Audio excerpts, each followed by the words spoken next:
not easy sometimes, it works, sometimes it doesn't, but full arm drag would be me coming my right hand to his right armpit. This would be a real, like a full arm drag grip. Right now we're doing this like a short drag. This doesn't work so well in no-gi. It's still possible in no-gi. It works better in gi because in no-gi that isn't that strong. In gi this is pretty strong. When I go out with this, that's likely to hold. With no-gi that's probably not going to hold very well. He's going to get his arm right back out.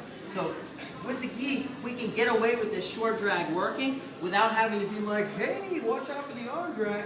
So I can be a little less obvious about it. I cup the grip, I get over here. Another thing, if I can help it, when I arm drag, whether I'm doing a short drag or a traditional arm drag, I want to drag the arm under my armpit for a variety of reasons.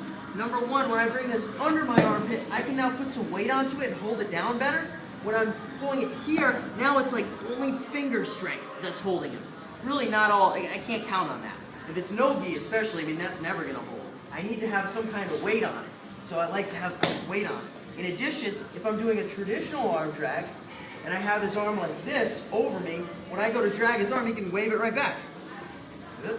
He doesn't like that. At the same time, I'm here, and all I have is, again, my fingers. That's the only thing that's holding him down. It's my grips.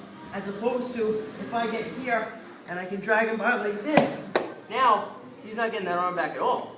Not only can it not wave around, but I have my whole body behind it, not just my grips. Very important that we tuck our arm drags underneath the arm we're dragging with. Whether it's a short drag or a long drag, makes a huge difference. So we're using the example of the short drag. Boom, supporting behind the shoulder, foot on the hip. Now as I bump my hips again, I'm going to stretch him out. Boom, and I want to reach immediately for the far hip.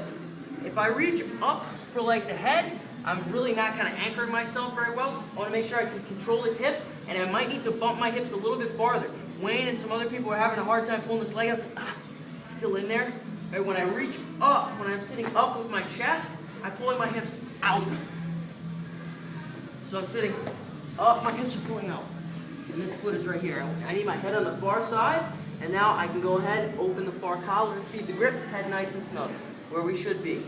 If there's way a lot of space and I want to go for it, I'll dive over. You guys know me, I tend to be a little, I don't like the precarious positions of like, yeah, you know, I don't like to get like too happy about back power. I don't like to get happy about it. My preference is, I have him here and I actually like to bring people down and keep him here and controlled.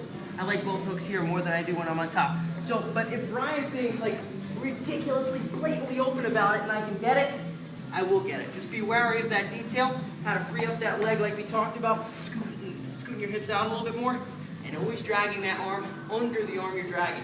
Whether it's short grip, I'll bring it under, not bring it over. Whether it's a full arm drag, bring it under, not bring it over. He's just going to wave that right back in front of my face. He's going to say, no, you don't take my back. Yeah. Boom, all the way.